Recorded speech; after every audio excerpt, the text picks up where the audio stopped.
Hi, my name is Murali Munagaran. My groupmates are Swarnasri and Vic.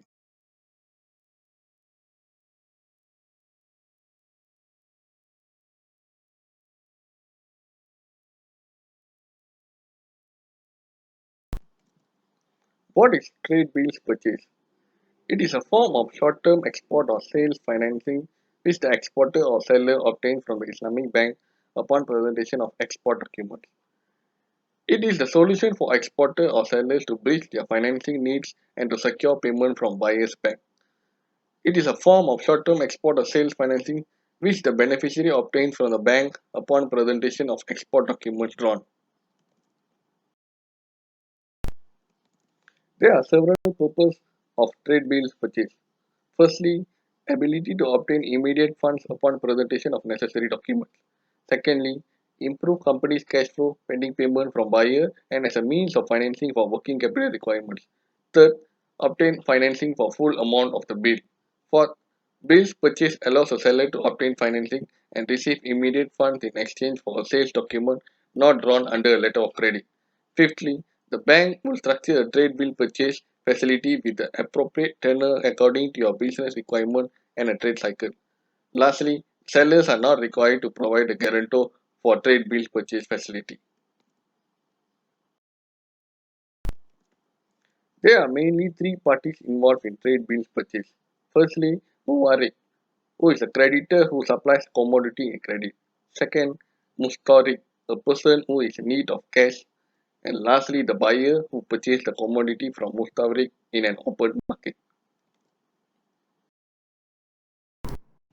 Hi, I'm Vigneswaran and I'll be presenting on the mechanism of this product. The Islamic Trade Bills Purchase is a product offered by RHB Islamic Bank, Berhad, which is based on the principle of commodity murabaha via the concepts of tawarruk and hiwala. This refers to the process of purchasing certain goods for a deferred price and immediately reselling it at spot price to get immediate cash. Hiwala refers to a contract of transferring debt obligation to a third party. This slide illustrates the flow of this product. Firstly, a customer would walk into RHB Islamic Finance to request for trade financing. They, if the customer chooses this product, which is financed on the concept of Tawaruk and Hiwala, the customer would enter a deal with the bank. RHB in turn would purchase the commodity from a third-party seller at spot price and subsequently transfer the ownership of the goods to the customer. This customer would enter a deal with the bank at a pre-agreed deferred price to be settled on installments. In the meantime, the customer would sell this commodity at a spot price to a different buyer. This is a common mechanism of financing to ensure constant cash flow among the exporters. So in this example, if you see that the Islamic FI is actually purchasing the commodity from a seller for RM 10,000 ringgit, and the commodity is moving from the seller to the bank and from the bank to the customer and to the buyer.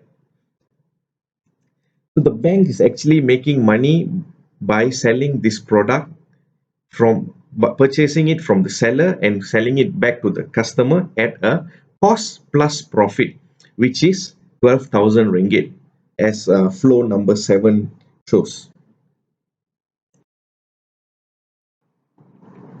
There are differences between this Islamic instrument and any conventional loans. So the Islamic trade bills purchased is where a bank acts as an agent and purchases the commodity from the seller and resells it to the customer. And the bank sells at cost plus profit.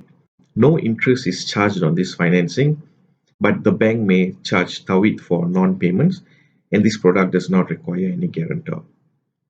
For conventional financing, however, the bank only acts as a lender and finances the borrower's business and has no direct impact or implications on the borrower's business. So interest is charged on any late interest is charged on the repayment of loan, and late payment fee is imposed on any late or missed payments, and this financing by conventional method usually requires any form of collateral or guarantor.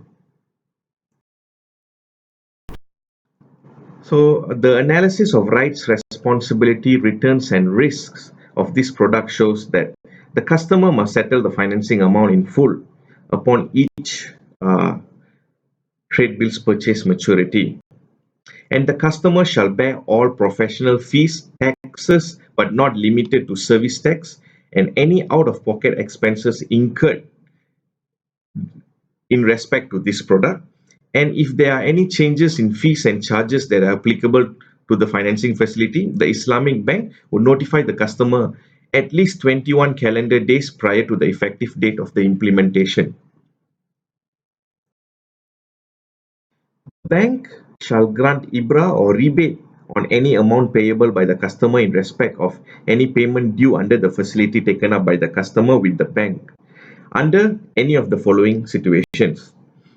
If there is any early settlement or early redemption by the customer, or the settlement of facility due to any financing restructuring exercise by the customer, settlement by the customer upon default, settlement by the customer in the event of early termination or cancellation before expiry of the facility, or if the facility is based on variable rate on the difference between the amount of profit calculated based on contracted profit rate and the amount of profit calculated based on the effective profit rate when the profit based on the EPR is lower than the profit based on the CPR.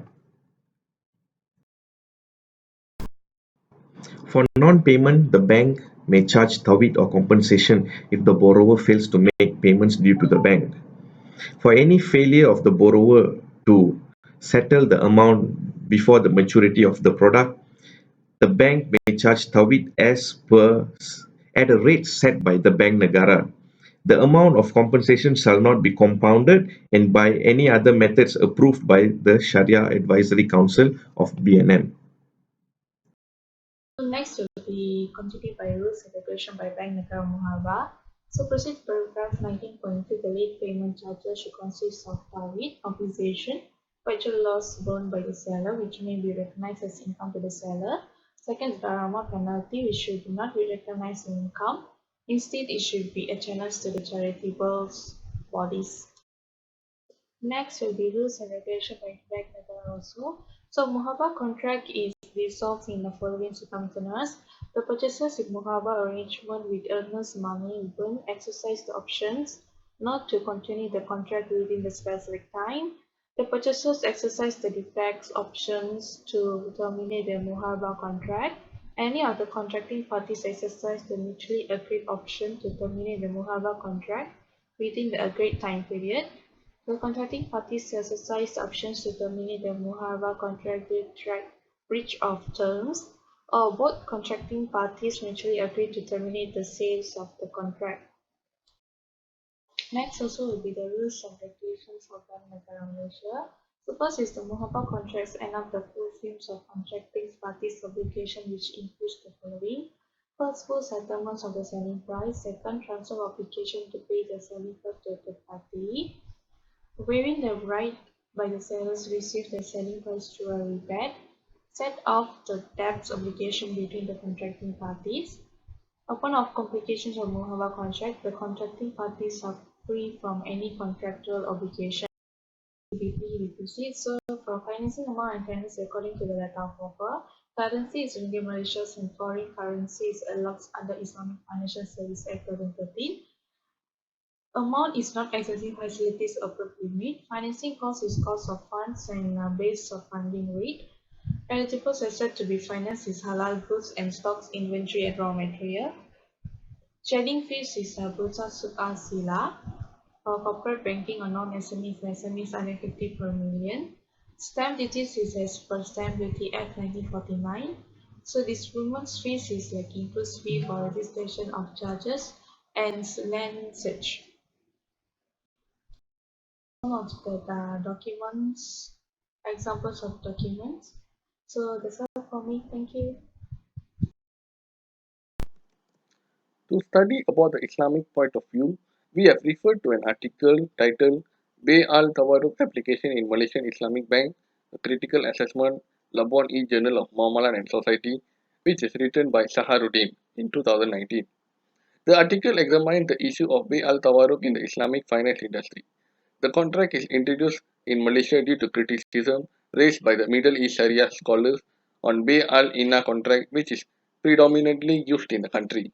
To comprehend a solid understanding of the Bay al Tawaruk, the classical jurist definition and rulings related to the contract were rigorously studied.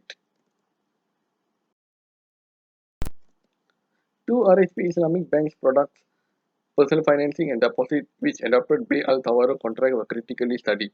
The product structures were analyzed and compared with the Bay al Ina based product structure. The adoption of Bay al Tawaruk contract in creating Islamic personal financing and deposit products comply with Sharia principle. The product structure and the operational process did not trigger any Sharia issue. However, in terms of fulfilling the maqasid of Sharia, the paper find out that the application of Bay al Tawaruk is not significantly different from Bay al Ina based products. Thus, despite the shift from Bay al Ina to Bay al Tawaruk implemented by most of the Malaysian Islamic banks, criticism regarding how Islamic is Islamic banking remains to be debated. It is found that the organized Tawaruk practiced by most Islamic banks, including RHB Islamic of Malaysia, to be insignificantly different from the Bay al Ina contract. Both products create debt instruments. This leads to criticism, especially among Muslim economists who view that the adoption of Bay al Tawaruk does not support the achievement of maqasid of Sharia. However, for Islamic finance and practitioners, the contract is the best available solution in providing interest-free products under the current banking settings. In conclusion, there are some criticism from Muslim economists who view this product and the adoption of Bay al Tawaruk's ability to fulfill the objectives of Sharia. As such, the Sharia Advisory Council of Bank Negara Malaysia should be more aware of this criticism and try to settle all doubts on the validity and the compatibility of this product with the Sharia principles. Thank you.